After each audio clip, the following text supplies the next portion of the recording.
right, let's go. Press. No kid hungry. Let's see. Now this is what I'm talking about. Sometimes it's charity. Sometimes it's nice things that they put up on the balcony. There's the bell, New York Stock Exchange. You know, because when the stock exchange closes, we are open for business on Bolling, on Rav. Let's take a look at the markets. There it is, Dow 284 up, nice day. S&P, nice day. NASDAQ a little bit, nice day. But the good news is, folks, right there, 58.01, oil down $1. Oil at $58 a barrel is amazing for everything this economy is about. Oil is the lifeblood of this economy. Lower the prices, the better it is for every single producer and consumer like you and I. Now, yesterday I had the opportunity to speak with Air Force veteran and now Congresswoman Ana Paulina Luna. She believes the Remain in Mexico policy is the best way to handle non-Mexican asylum seekers and she's for the continued removal of criminal illegals. And we got cut short yesterday because President Trump came, and as he always does, when he comes to a podium, Oval Office, wherever, we stop and listen. Today we will give this interview to you in full because the back half of it, very, very good too. Listen. APL, if I may, just so folks understand, we go a long way back. That first time I had you on TV, and you had this group, this massive group, who totally supported you. You're just a very young girl, and I was like, this one's on her way up. Just really good to be with you again. Thank you. Yeah, coming full circle. Yesterday, for Cinco de Mayo, I was actually asked to speak to their group that they had up at the White House. So still obviously supporting President Trump, but definitely have been instrumental in Hispanic grassroots activism. And I'm not stopping even though I'm in Congress. So it's been fun. So tell us what your thoughts on the border. There's one issue. Look, Trump's doing great. Homan's doing phenomenally, 95, 97% decrease in the number of border crossings. I'm a little bit concerned about this $1,000 offer to self-deport to illegals. I'm concerned they'll take $1,000 taxpayer money, go across, turn around, come right back in. It's a big concern to me. Your thoughts on everything they're doing? Well, look, I think what the administration and what really DHS is anticipating is that if people are self-deporting, obviously they're going to be put into a biometric system. You said it yourself, border crossings have decreased. But ultimately, it would be my preference that these people just did the right thing and left without us having to pay them. But I think long-term, they're anticipating that would actually be cheaper than having to pay essentially the overhead costs that it would for them to be basically sheltered before deportation. But I will say this, it's so wild, Eric, because up here, you're hearing all these people, literally Democrats that are being vocally supportive of a MS-13 cartel member who, to be clear, was never a U.S. citizen. And then they're saying that, this individual is deserving of due process, which I would say, the 14th Amendment did not apply to illegals entering the country that were foreign nationals. So, this whole argument and this whole, I think, propaganda spin that they're trying to use. And then you saw CNN just yesterday on Cinco de Mayo saying that, cities across the country were canceling Cinco de Mayo celebrations because of fear of deportation. That whole thing in itself is actually a gross stereotype of what the Hispanic American community is, which is not predominantly illegal. So I've been a huge advocate as a granddaughter of immigrants, and then also as someone who is half Mexican, to basically put out there and say, look, you are not xenophobic and racist for wanting border security and safe communities. In fact, many Hispanic Americans have come here the right way. We're doctors, we're lawyers, we're business owners, we're politicians. We're not these illegals that the Dems tried to box us into. And it's that type of ideology, and I would say race baiting, that they're trying to engage in, and it's not working, which is why you saw Hispanic young men specifically vote overwhelmingly for President Trump in this past election. Do you being from your heritage, Mexico, are Mexican people, are they upset with Trump for renaming the Gulf of Mexico the Gulf of America? No, in fact, I think a lot of people in America, which first and foremost, we might be ethnically and, heritage-wise from other places, but we're first and foremost Americans. I think that that's probably the best thing that we could have done. You see the very woke, left-leaning, leftist ideology perspective of their president in Mexico. But also, this is the same woman who got elected in a bloody election season, and I'll let people use their own noggins to assume what they will on that. But remember, Mexico's politics isn't exactly clean. And so we are seeing play out here in the United States. I mean, just look how many judges were arrested over the last couple of weeks for being corrupt. Do you think that doesn't exist in foreign countries run by cartels? So Trump said in the last couple of days or so that he offered help. He offered Sheinbaum, Mexican President Sheinbaum, helped with the cartels, and she turned it down. And Trump says because she's so afraid of the cartels. Would you agree with that assessment? I would say, yeah, that's accurate. In fact, the last couple of years have been some of the bloodiest ever reported. You'll see actually in a lot of these tourist destinations, young people, specifically if you have kids, don't pay for your college kids to go down to Mexico to party for spring break. Okay, that's probably the worst thing that you can do. A little bit outside of some of these towns, you're actually even seeing murders in some of these resort destinations. But Mexico, for the most part, is exactly what you would expect in a second world country. They are definitely still tied and embedded with the cartels. And it's interesting because you have on the complete polar opposite, President Bukele, who we will be meeting with actually in a couple of days. We are going down there. This is not taxpayer funded. I'm going down as the chairwoman of the El Salvador caucus to help shore up foreign relations. Remember, China is still very active in South America. And what's interesting is you have Bukele, who's anti-China, pro-America, has taken El Salvador from one of the deadliest murder capitals of the world to one of the safest in the Western Hemisphere. And I would argue that is the model of what Mexico should even be. So it's really sad because even dating back into the 60s, I remember hearing my dad tell stories about how my grandmother would bring him there for entire summers to see our family. And it was way different than it is now. So I would never set foot in Mexico unless I was on official business. And I would encourage Americans, until they get their cartel situation under control, don't send your kids. Interesting. Yeah, fascinating. And what an interesting idea to take the Bukele El Salvador model and apply it to Mexico, where clearly the cartels certainly have influence, if not control, of the country. That's fascinating. That's a great idea.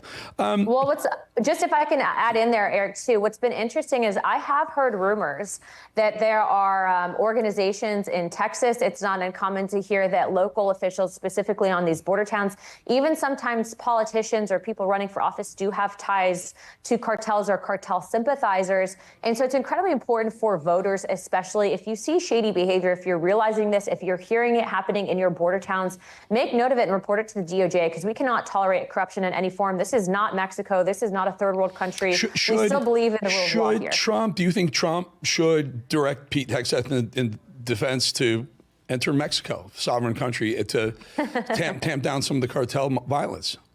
I don't speak on behalf of the administration, and I would say that any act of that would obviously probably involve Congress as well, because that's a sovereign country. What I would say is that his better option would be to completely destroy, which to my understanding, they're actively working at destroying some of these cartel tunnels. And then also to make sure that you have military on our southern border. If you have people, coyotes, cartel running, if they are shooting at our troops, then you need to treat them as an enemy combatant. There's no way, shape, or form where there should be any illegal crossings. Remember, though, they don't just go over the land, they go under it as well as water crossings. I've been in those. So we need to make sure. I've been in those tunnels, and honestly, there are thousands of them. There are thousands. You really honestly have to do like these almost cluster bombs to collapse them. And sometimes there's people in them. It's collateral, but maybe the answer. Well, I love this. It's hardcore. Absolutely love it. It's so much to talk to. I don't have all that time, but I can come back, Eric. I would love that. But Trump today sat down with Carney, the new Prime Minister of Canada. They talked about whether tariffs were going to be removed. They really weren't. And so do you see any movement on the tariffs, either with Mexico or even Canada? Most certainly. In fact, geopolitically speaking, the United States doesn't need Canada or Mexico to have a bolstering economy as long as our production's here. But what I would say is they are good trade allies and partners. And so if there's one person that's good at negotiating, it's President Trump. And I can tell you, I actually just got back from some of the Eastern Bloc countries talking about peace. Obviously, President Trump's actively negotiating peace in Ukraine with Russia. I met with some of those presidents. Now the incoming president will be George Simon in Romania. And what I can tell you is all of those countries, specifically the European Union countries as well, are eager to speak with the president on that negotiation for tariffs. So I think Mexico and Canada will be smart on this. We are, again, their biggest trade allies and partners, but they also need to realize that we are not being run by an idiot, and we will be run with dignity and respect and treated the same, especially in regards to our trade law. One final question. Oh, God, I have so much. MTG was on with me yesterday, and she said she was upset with the base. She was upset that Trump's agenda wasn't being fully passed. What are your thoughts? Do you feel the same way? And stay and pass these executive orders, or go on these 2-week vacations, 3-week vacations? Your thoughts? You know, I've been probably one of the most vocal. Eric, you know that I was actually one of the only members of Congress that tried to go after Merrick Garland, and it was for Republicans specifically that blocked that basically contempt vote from Congress actually being able to physically go get Garland and show us, the American people, the Herd tapes. And then it was also carryover leadership staff as well as leadership itself that had that softball perspective. You even just heard it. They don't want to do a contempt vote on some of these judges because they just don't think it'll pass in the Senate. Well, it's not our job to decide what passes in the Senate. It's our job to do the right thing, to hold those judges in contempt and force the Senate to go on the board for it. So I would say that we need to be aggressive. And yes, we absolutely do need to ensure that we are passing President Trump's agenda and legislation.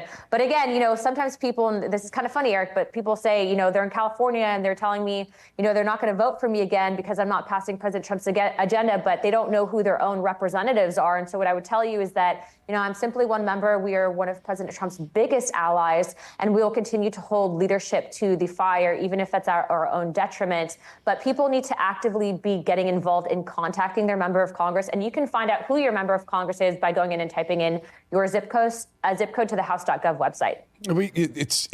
We want to see these votes. We want to see which Republicans aren't on board with which policies, because, you know, midterms are coming. Midterms are coming. Also, you can't hide. Yeah, go ahead. Yep. I was just going to say, I did stop Speaker Johnson on the floor last week, though, and I told him, I said, hey, frustrations, where are we at? So he did say, and this is for people to know, that the White House legislative team came over and actually rack and stacked the EOs on importance. And so we will be voting those out in block, but they have been instructed to focus on reconciliation, obviously going after a lot of those Inflation Reduction Act funding pots that the Biden administration sent out. They're going to be tackling that tomorrow. We have Hakeem Jeffries is actually going to do a press conference saying that Republicans are going after Medicaid, which is not the truth. And so we're focusing on that, and then we'll be codifying all the EOs. But again, people get active, get involved, and make sure that you're doing your own research, because sometimes there are bad actors that put out disinfo on the internet. Yeah, it's amazing. Just watching you from, advocate activist to Congress, advocate for Hispanic and to Congress, and you're doing a great job. We really appreciate your time. Thank you. I appreciate that. We'd love to get you back for some of the other things we want to talk about real soon. I'll be back. Great. Thank you so much. Bye. All righty, folks. Before I head to break, I want to remind you all about my podcast and YouTube page, which are both updated every single day. Of course, you can watch this show there later, anytime, anywhere you want, but also a lot of different content, a lot of stuff that we can't do or say on television, so to speak, we can do on the podcast. Subscribe right there. Spotify, YouTube, Apple, Rumble, wherever. Subscribe. It's free. Completely free. Always will be.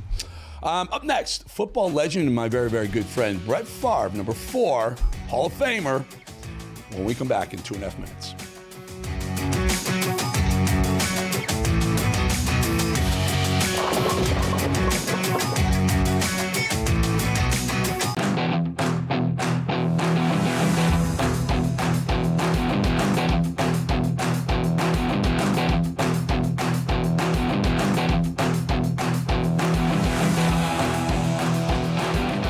All right, there's Vatican City, folks. You saw the conclave, which behind the closed doors, the bishops were cardinals. I'm sorry. The cardinals are deciding who the next pope will be. We saw the black smoke come up from the Sistine Chapel, meaning they will be behind closed doors for another day. All right, former presidents are supposed to go away.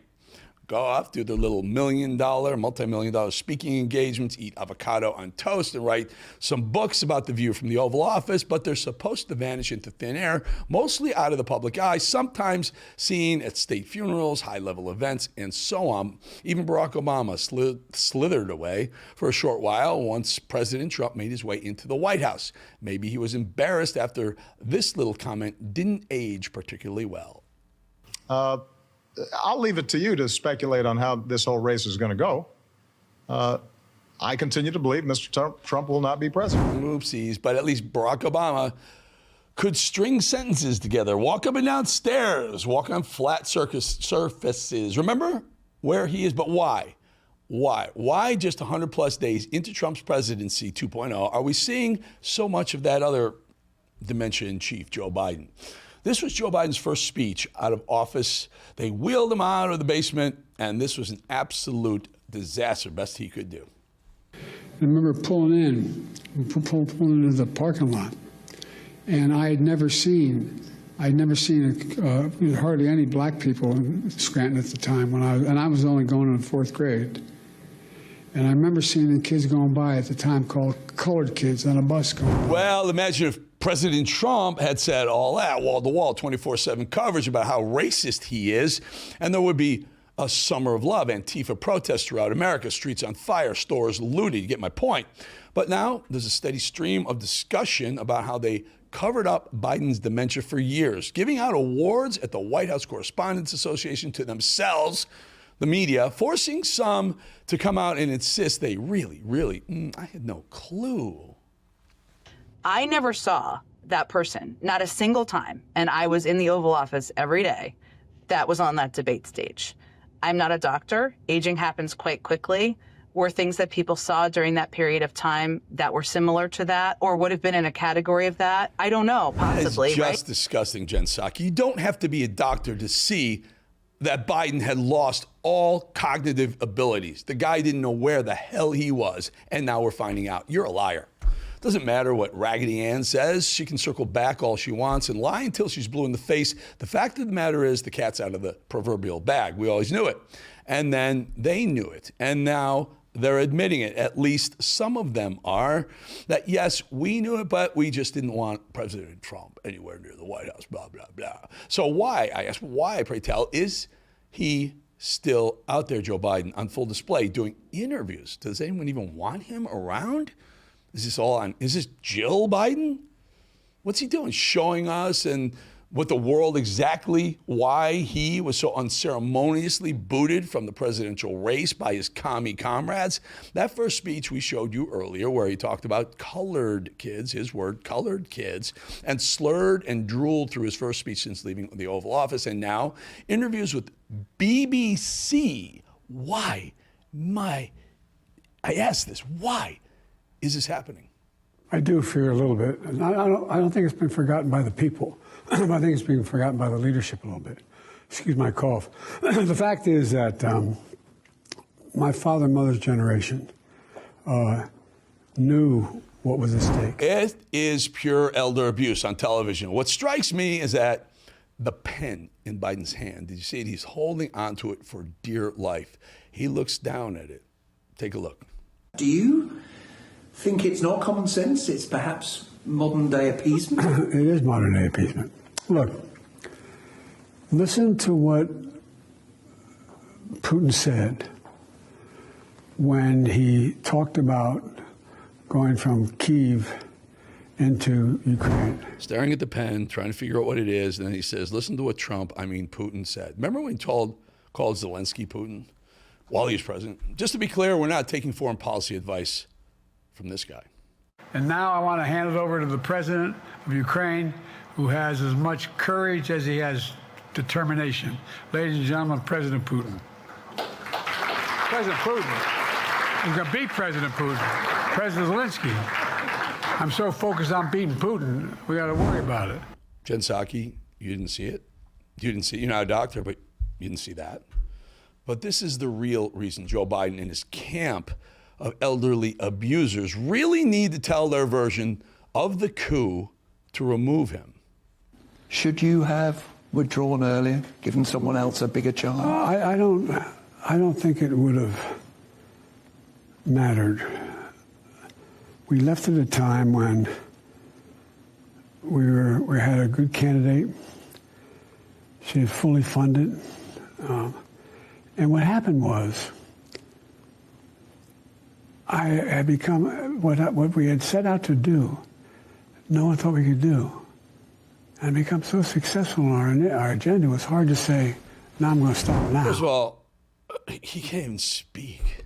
Please put this man somewhere away from cameras. And by the way, so successful, he says, and that's really what he believes. He really thinks he was successful. At least it's what those around him actually wanted him to believe. They were successful. The withdrawal from Afghanistan, the capitulation to the world, to Iran, to China, the skyrocketing inflation, gas prices, the border. This is confirmed to be the worst presidency in America. Why are they trotting him out to sway these things to a very wounded America, an America battered and worn from his very own policies? We're not here. We're not done Yet, holding them to account, his team, his handlers, the media, Jake Tapper, you idiots of the White House Correspondents Association, Jen Psaki, you're not a doctor but didn't see it. We'll call him out for letting a sick old man run the world. Why is he out there now talking about being so successful? And now they're bringing Joe Biden out to The View on Thursday, tomorrow, with fake Dr. Jill by his side, his enablers, the one who carried him up the stairs and down the stairs and helped him put on his jacket, remember that, attended briefings so Jill, Dr. Jill, could make him picture cards later to explain the leader of the free world exactly what was going on around him. Why are they trotting him around one of the darkest eras this country has ever seen that he oversaw? I think it's all part of their delusion. The same reason they think Jasmine Crockett and AOC are the future of their party is the same reason why they actually believe that Joe Biden is an honorable legacy for them and it was a successful presidency. Wow, this is the man they hid in the basement, knowing that he was their only possible chance to beat Trump in 2020, knowing full well that he was in mental decline then. And then they left this machine, did their very best to cover for him in every single way until there was just no way to hide things any longer. And somehow we're supposed to give a crap what the worst president in American history thinks about the current one? On this one-cent Trump's exchange with Zelensky. What did you make of those scenes in the Oval Office? President Trump and President Zelensky? I found it sort of beneath America, the way that took place. Beneath America. The way that took place was beneath America, says the president who fell asleep in the Oval Office during meetings with world leaders. Beneath America, says the guy who's given away tens of billions of dollars to fighting a never-ending war, hundreds of billions of dollars, and who so frighteningly withdrew America from Afghanistan, ending the lives of 13 servicemen and women, honorable servicemen and women. This man's entire political career has been beneath America. But please, please, one more time, remind us. And the way we talk about now that, well, it's the Gulf of America. Maybe we're going to have to take back Panama. Maybe we need to acquire Greenland. Maybe Canada should be. What the hell's going on here? What president ever talks like that? That's not who we are. You didn't see it, Jen Psaki? Jake Tapper, you wrote a book. We made a mistake. We missed it. We missed it. Politico, White House Correspondents. Take Biden, put him in the basement, give him some ice cream, lock the door. We'll be back in 2.5 minutes.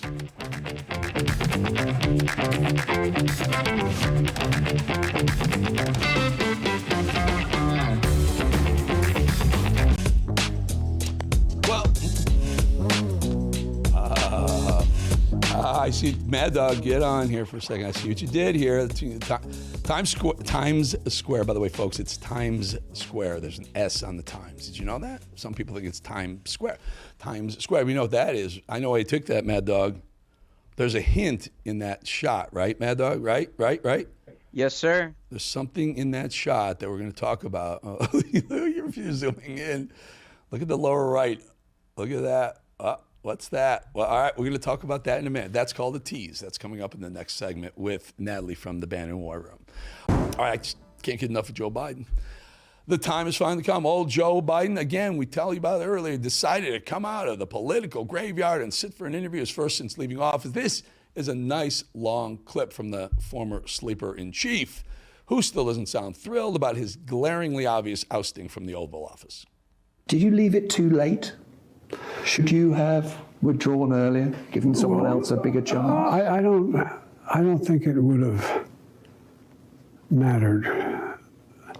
We left at a time when we had a good candidate.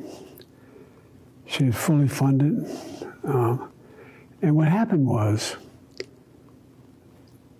I had become what we had set out to do. No one thought we could do. And become so successful on our agenda, it was hard to say, no, I'm going to stop now. It was a hard decision, but Regrets, though? No, I think it was the right decision. I think that well, it was just a difficult decision. Wow, what is he thinking? What is he doing? This isn't helping him nor the Democrats, I don't think. Biden's full interview was full of memories, both good and bad. There were also plenty of slurs and stutters as the former president tried to make it through each of his one-line jabs about Trump. He gave his thoughts on the state of America as it currently stands. Watch. You've talked about a great threat to democracy. Do you really believe that there is a greater threat now to democracy than at any time since the Second World War? Yes, I do. Because, I mean, look at the number of European leaders in European countries. They're wondering, well, what do I do now? I mean, what's the best route for me to take? Can I rely on the United States? Are they going to be there? You know what they're saying in this administration. The US Defense Secretary talks about European freeloading. The Vice President talks about your country, the United States, bailing out Europe. There's an anger there. Have they not got a point? No, they don't have a point. Well, Joey didn't have much more to add, but another political ghost, Mike Pence, followed the former president out of the graveyard and claimed that cheap goods from China have been a big part of his American dream. Cheap goods was not a part of the American dream. Well, I'm somebody who spent almost my entire life in public service. We lived on our paycheck while we raised 3 kids and put 3 kids through college. Cheap goods are a big part of it. And I think we ought to be candid about that. No offense, Mike. You too. Just retire. Just retire. Rachel Maddow seems to think that elections mean nothing to Trump. I guess nearly 2 years of all-out campaigning didn't tell her much. Now, listen to Rachie. I think it's also true that the people who warned us about how bad this was going to be, the people who were really hysterical, like really the doomsayers, they were all right about how bad this is. And what we're experiencing is not just somebody who's fighting against the Democratic Party, he's fighting against the democratic process. He doesn't think there should be elections. And they are consolidating power, they're disempowering Congress, ignoring Congress. When they're defunding agencies or closing agencies, that's Congress's job. That's not the president's job. When they're defying court orders, that's them saying that the courts don't have authority over the president. That's consolidating all power in one man. That's authoritarianism. They all deranged. Every one of them has Trump derangement syndrome. Remember this guy, Mayor Pete Buttigieg, who at this point means next to nothing, joined Jen Psaki to talk about their failing party. Even Pothole Pete, Bridges are racist Pete, knows that the left's current messaging isn't doing them any favors. Listen to Pete. We have got to make sure that our opposition and everything that we're against, and obviously there is a lot to be passionately against right now, but it has to travel with a clearer picture of what we are for. Because there are a lot of voters who, for whatever reason, and Democrats might be shocked by this, but for whatever reason, did not find any of the things they've seen so far about Donald Trump to be disqualifying. And what that means is there's something else that, it doesn't mean they necessarily loved him, but they need to see something more. This is not a question of accommodating things that we don't agree with or watering down or changing our values. It is a question of making very clear to everybody how your everyday life is different if we're in charge compared to if they're in charge. So I want to make a statement here that's probably going to piss off the Rumble chat and most conservatives. Keep your eye on Pete. He's likely the biggest of all of them. Crockett, AOC, any of these lunatics, Bernie, of all of them, that guy, I would say, has got the best ideas for Democrats. I mean, you just got to be honest. You got to look at it and say, I know no one likes him. I don't like him either. I hope he doesn't get anywhere near it, but he would be the toughest one to beat. I think he's beatable. Obviously, I believe that it's going to be MAGA going forward, but he would be the one. Like Crockett, speaking of Jasmine Crockett, she's showing her ignorance off again. America's dumbest congresswoman per Trump. Thinks that Trump is actually trying to silence black women. Here she is playing the race card. This is not just about policy disagreement.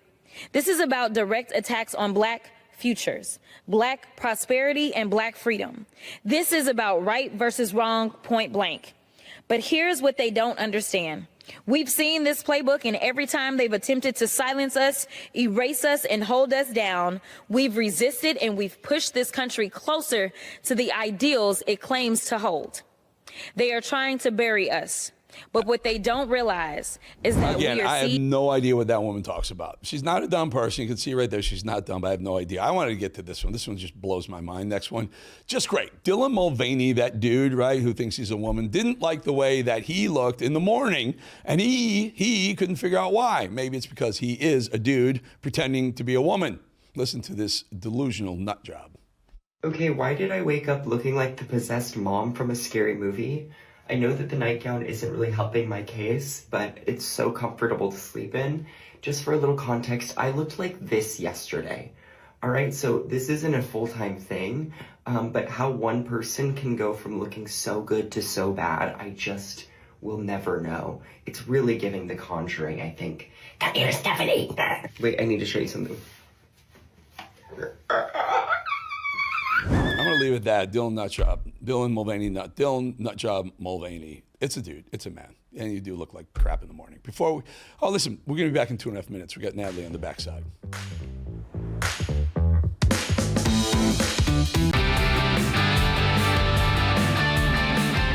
All right. There it is again.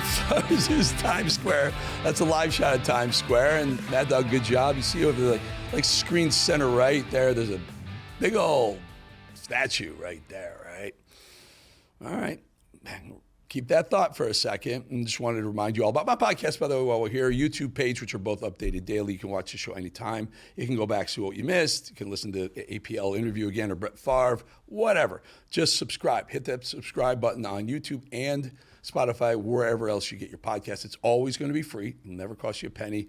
And we send you a lot of really cool content as well. Alrighty, Stephen K. Bannon is not here with us today, but joining us is War Room Chief White House Correspondent Natalie Winters. Natalie, by the way, I'm on the Rumble chat, which Bannon tells me to man up and stay on the chat. And there's all these dancing things when we go to break. I thought they were dancing for you. I'm like, asking him, like, you love Natalie? And like, well, we're just dancing because we're in the break, and that's James Lacey, Sharpleton, oh God, everyone's dancing. WBTX, and they're all dancing. But anyway. Take a look at this 12-foot bronze statue of an overweight black woman in Times Square called Grounded in the Stars. Now, Natalie, I don't know about you, but that looks a hell of a lot like Letitia James to me. What about you?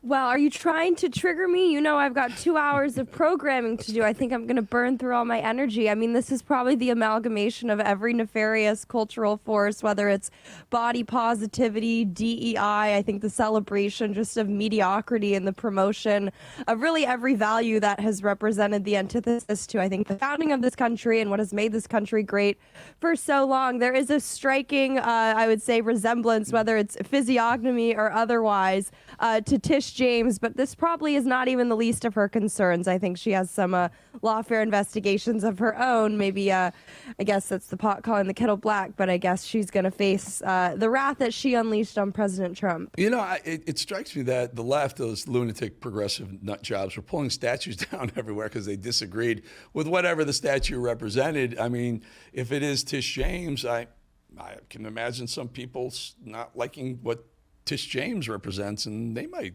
pull her down. What do you think? Look, I think maybe we need to erect a nice large statue of President Trump. It'd probably be gold. We'll stick with the Trump Hotel color scheme, gold plated at that. But no, MAGA's not going to tear it down. Maybe there'll be some good memes and some, trolling to come out of it. But we're not violent, though I also think it's probably more so because we're not paid protesters or demonstrators at the hands of whether it's George Soros or pick your left-wing billionaire. Our right-wing billionaires, frankly, are too cowardly to actually call for anything like that. They're too busy, I think, making sure that rhino senators like Tom Tillis are going to be sabotaging Ed Martin and a bunch of President Trump's other picks. So maybe I wish our donor class were that, shall we say, active and engaged politically, but they're the reason why we're in this mess in the first place and why New York is such a, I think you know the word I'd want to use, but we're on the wonderful network that is Rab, so I'll keep it PG-13 at least until Trump we're called it, I think he called, not necessarily New York, but LaGuardia Airport, when he called them an S-hole, used the word S-hole country, which is hilarious and accurate at the time. It's since been rebuilt. Only about 40 seconds or so. This idea, MTG was on with me yesterday talking about why, and because you're the White House correspondent, why aren't the rest of the MAGA, let's call them MAGA electeds, rallying behind Trump's agenda? And she's very upset that they're not doing it strong enough with enough voice and staying in town and vote these things through. Well, I mean, it's worse. It's not even just that they're passive or, you know, just not helping the shoulder to the wheel, making sure that his agenda implements. They're actively sabotaging it. I would take people being, you know, NA in the category of MAGA. That would be an upgrade from what we already have. But you see them canceling votes like they did this week on defunding USAID, NPR, and PBS. I'd love to get to the bottom of how that happened, but the buried lead there, it's all happening behind the scenes clandestinely because they know it's woefully unpopular, which frankly I think makes their MAGA subversion escapades just all the worse. Excellent assessment. Take over the show, Natalie. Have a great couple hours. Talk to you again soon. Eric Bolling, thank you so much.